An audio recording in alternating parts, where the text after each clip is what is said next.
नमस्कार। आज हम बात करेंगे गीता के 9वें अध्याय के श्लोक क्रमांक 3 एवं 4 के बारे में। अश्रद्धानाः पुरुषा धर्मस्यास्य परन्तप अप्राप्य माम निवर्तन्ते मृत्यु संसार वर्तमनि। हे परंतप, जो लोग भक्ति में श्रद्धा नहीं रखते वे मुझे प्राप्त नहीं कर पाते, अतः वे इस भौतिक जगत में जन्म मृत्यु के मार्ग पर वापस आते रहते हैं। तात्पर्य: श्रद्धा विहीन के लिए भक्ति योग पाना कठिन है। यही इस श्लोक का तात्पर्य है। श्रद्धा तो भक्तों की संगति से उत्पन्न की जाती है। महापुरुषों से वैदिक प्रमाणों को सुनकर भी अभागे लोग ईश्वर में श्रद्धा नहीं रखते। वे झिझकते रहते हैं और भगवत भक्ति में दृढ़ नहीं रहते। इस प्रकार कृष्ण भावनामृत की प्रगति में श्रद्धा मुख्य है। चैतन्य चरितामृत में कहा गया है कि श्रद्धा तो यह पूर्ण विश्वास है कि परमेश्वर श्री कृष्ण की ही सेवा द्वारा सारी सिद्धि प्राप्त की जा सकती है। यही वास्तविक श्रद्धा है। श्रीमद् भागवत में 4.31.14 में कहा गया है, यथा तरोर्मूल निषेचनेन तृप्यन्ति तत्स्कन्धभुजोपशाखाः प्राणोपहाराच्च यथेन्द्रियाणां तथैव सर्वार्हणं च्युतेज्या। वृक्ष की जड़ को सींचने से उसकी डालें, टहनियाँ तथा पत्तियाँ तुष्ट होती हैं और आमाशय को भोजन प्रदान करने से शरीर की सारी इंद्रियां तृप्त होती हैं। इसी तरह भगवान की दिव्य सेवा करने से सारे देवता तथा अन्य समस्त जीव स्वतः प्रसन्न होते हैं। अतः गीता पढ़ने के बाद मनुष्य को चाहिए कि वह गीता के इस निष्कर्ष को प्राप्त हो। मनुष्य को अन्य सारे कार्य छोड़कर भगवान कृष्ण की सेवा करनी चाहिए। यदि वह इस जीवन दर्शन से विश्वस्त हो जाता है तो यही श्रद्धा है।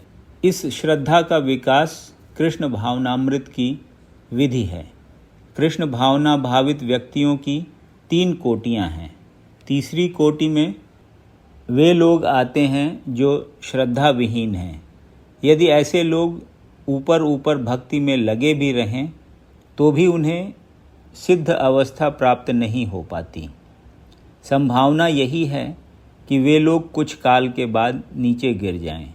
वे भले ही भक्ति में लगे रहें, किंतु पूर्ण विश्वास तथा श्रद्धा के अभाव में कृष्ण भावनामृत में उनका लगा रह पाना कठिन है। अपने प्रचार कार्यों के दौरान हमें इसका प्रत्यक्ष अनुभव है कि कुछ लोग आते हैं और किन्हीं गुप्त उद्देश्यों से कृष्ण भावनामृत को ग्रहण करते हैं, किंतु जैसे ही उनकी आर्थिक दशा कुछ सुधर जाती है कि वे इस विधि को त्याग कर पुनः पुराने ढर्रे पर लग जाते हैं। कृष्ण भावनामृत में केवल श्रद्धा के द्वारा ही प्रगति की जा सकती है।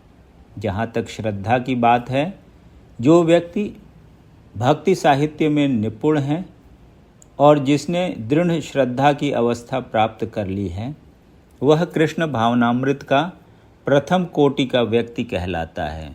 दूसरी कोटि में वे व्यक्ति आते हैं जिन्हें भक्ति शास्त्रों का ज्ञान नहीं है, किंतु स्वतः ही उनकी दृढ़ श्रद्धा है कि कृष्ण भक्ति सर्वश्रेष्ठ मार्ग है, अतः वे इसे ग्रहण करते हैं। इस प्रकार वे तृतीय कोटि के उन लोगों से श्रेष्ठतर हैं जिन्हें न तो शास्त्रों का पूर्ण ज्ञान है और न श्रद्धा ही है, अपितु संगति तथा सरलता के द्वारा वे उसका पालन करते हैं।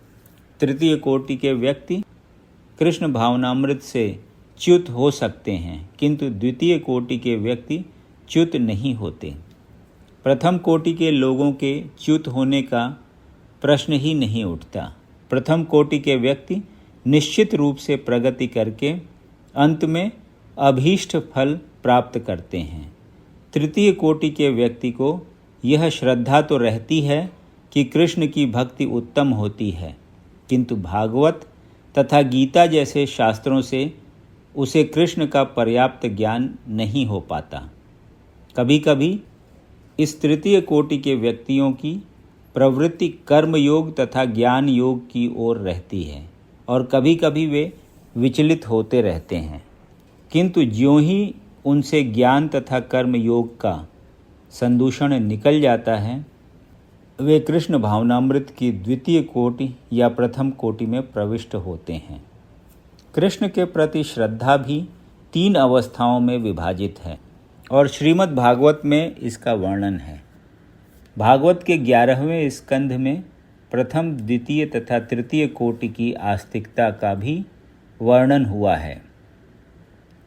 जो लोग कृष्ण के विषय में तथा भक्ति की श्रेष्ठता को सुनकर भी श्रद्धा नहीं रखते और यह सोचते हैं कि यह मात्र प्रशंसा है, उन्हें यह मार्ग अत्यधिक कठिन जान पड़ता है, भले ही वे ऊपर से भक्ति में रत क्यों न हों। उन्हें सिद्धि प्राप्त होने की बहुत कम आशा है। इस प्रकार भक्ति करने के लिए श्रद्धा परमावश्यक है। मया तदमिदं सर्वं जगद व्यक्त मूर्तिना मत्स्थानि सर्वभूतानि न चाहम तेष्वस्थितः। यह संपूर्ण जगत मेरे अव्यक्त रूप द्वारा व्याप्त है। समस्त जीव मुझ में हैं, किंतु मैं उनमें नहीं हूँ। तात्पर्य: भगवान की अनुभूति स्थूल इंद्रियों से नहीं हो पाती। कहा गया है कि अतः श्री कृष्णामादि न भवेद ग्राह्यामिन्द्रियैः सेवोन्मुखे ही जिह्वादौ स्वयमेव स्फुर्त्यदः। भक्ति रसामृत सिंधु 1.2.234। भगवान श्री कृष्ण के नाम, यश, लीलाओं आदि को भौतिक इंद्रियों से नहीं समझा जा सकता। जो समुचित निर्देशन से भक्ति में लगा रहता है, उसे ही भगवान का साक्षात्कार हो पाता है। ब्रह्म संहिता में 5.38 में कहा गया है, प्रेमांजनच्छुरित भक्ति विलोचनेन संतः सदैव हृदयेषु विलोकयन्ति। यदि किसी ने भगवान के प्रति दिव्य प्रेमाभिरुचि उत्पन्न कर ली है, तो वह सदैव अपने भीतर तथा बाहर भगवान गोविंद को देख सकता है। इस प्रकार वे सामान्य जनों के लिए दृश्य नहीं हैं। यहाँ पर कहा गया है कि यद्यपि भगवान सर्वव्यापी हैं और सर्वत्र उपस्थित रहते हैं, किंतु वे भौतिक इंद्रियों द्वारा अनुभवगम्य नहीं हैं। इसका संकेत अव्यक्त मूर्तिना शब्द द्वारा हुआ है। भले ही हम उन्हें न देख सकें, किंतु वास्तविकता तो यह है कि उन्हीं पर सब कुछ आश्रित है।